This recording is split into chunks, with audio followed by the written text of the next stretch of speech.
মজাই আলাদা। আজকে সকাল থেকে একদম মেঘলা ওয়েদার, তাই ভাবলাম আজকে সকালবেলা খিচুড়ি রান্না করি আর সবাই মিলে মজা করে খাই। তো রান্নাঘরে এসে রান্না বসিয়ে দিলাম, কড়াইয়ের মধ্যে তেল দিয়ে দিলাম, তার মধ্যে দিয়ে দিলাম পেঁয়াজ কুচি, মরিচ আর রসুন দিয়ে দিলাম। আজকে পোলাও চাল দিয়ে খাসির মাংস দিয়ে নরম নরম করে পানি খিচুড়ি রান্না করব, মানে যেটাকে বলে ল্যাটকা খিচুড়ি। তো গরম মশলা অর্থাৎ এলাচ দারচিনি আমি ধুয়ে তারপর দিয়ে দিলাম কড়াইয়ে, আর কিছু গোলমরিচও ধুয়ে দিয়ে দিলাম। পেঁয়াজ যাতে পুড়ে না যায় তাই আগে একটু পানি দিয়ে দিলাম, আর এর মধ্যে বাটা মশলা দিয়ে দিয়েছি, রসুন বাটা, আদা বাটা আর জিরা বাটা। তারপর দিয়ে দিয়েছি লবণ, হলুদ আর মরিচের গুঁড়া। আজকে আমি একটু অন্যভাবে রান্না করব, আলাদাভাবে খিচুড়ি আলাদাভাবে মাংস রান্না করব না, মাংস রান্না করে দেন ওখানেই আবার খিচুড়ি রান্না করব। তো মশলা একটু কষিয়ে নিচ্ছি, হালকা পরিমাণে পানি দিয়ে দিলাম আর ভালোভাবে মশলাটাকে কষিয়ে নিচ্ছি। একদম ছোট্ট কড়াই হয়ে গেছিল, তাই এটাকে ট্রান্সফার করে বড় একটা কড়াই নিয়ে নিলাম, যেহেতু খিচুড়িও এই কড়াই আমি রান্না করব। তো অনেকক্ষণ ধরে ভালোভাবে মশলাটাকে কষিয়ে নিলাম, আর তার মধ্যে এখন মাংসটা ধুয়ে দিয়ে দিচ্ছি। খাসির মাংস নিয়ে নিছি আমি, চর্বিযুক্ত মাংস যেগুলো আছে সেগুলোই নিয়ে নিছি। এগুলো সচরাচর তরকারিতে কেউ খেতে চায় না, বাট এগুলো দিয়ে খিচুড়ি রান্না করলে অনেক মজা হয় খেতে। তো মাংস ঢেলে দেওয়ার পর মাংস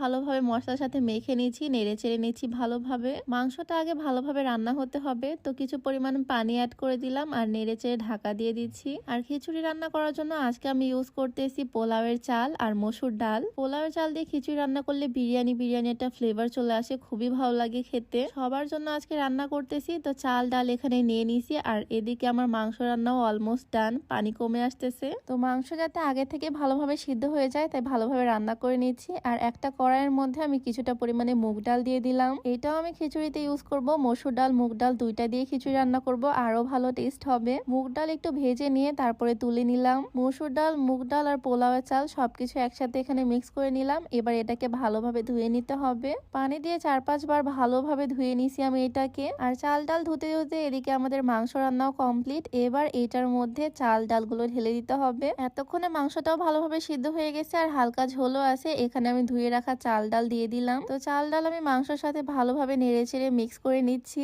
ভালোভাবে চাল ডাল মাংস একসাথে নেড়ে চেড়ে মিক্স করার পর আমি গরম পানি অ্যাড করে দিচ্ছি এটার ভিতরে। যেহেতু একদম নরম খিচুড়ি করব, মানে যেটাকে বলে পানি খিচুড়ি বা ল্যাটকা খিচুড়ি বা পাতলা খিচুড়ি, হ্যাঁ সেটাই করব। তো বেশি করে পানি দিয়ে দিলাম আমি এটার ভিতরে, যাতে খিচুড়িটা একদম নরম নরম হয়, যাকে বলে পানি খিচুড়ি। পানিটা আমার একটু কম কমই লাগতেছে, তাই আবারও আমি পানি অ্যাড করে দিলাম আর চেখে দেখলাম একটু ঠিক আছে কিনা। বারবার নেড়ে চেড়ে আর ঢাকা দিয়ে রেখে রেখে আমি রান্নাটা কমপ্লিট করে ফেলবো। পানিগুলো শুকিয়ে গেছে আর চালও অলমোস্ট সিদ্ধ হয়ে গেছে। এদিকে চাল ডাল ভালোভাবে সিদ্ধ হয়ে গেলে খিচুড়ি রেডি হয়ে যাবে। ঢাকা দিয়ে দিয়ে খিচুড়িটা রান্না করলাম আমি, আর এই তো এখানে আমার খিচুড়ি ডান। দেখতে কিন্তু অনেক টেস্টি লাগতেছে তাই না? আর মাংস দিছি, পোলাওয়ের চাল দিছি, আশা করি অনেক টেস্টি হবে। তো আমি একদম কড়াই থেকে প্লেটে তুলে নিলাম, আমার তো আর তর সহ্য হচ্ছে না কখন খাবো, কারণ খুবই ভালো স্মেল আসতেছে। তো খিচুড়ি নিয়ে নেওয়ার পর আমি একটু সালাদ নিয়ে নিলাম, মানে শসা, টমেটো আর লেবু। এই মেঘলা ওয়েদারে এরকম এক প্লেট খিচুড়ি থাকলে আর কি লাগে, সকালটাই সুন্দর। যাই হোক, তোমরা কিন্তু এরকম সুন্দর আবহাওয়াতে খিচুড়ি বানিয়ে সবাইকে খাওয়াতে পারো আমার মতো।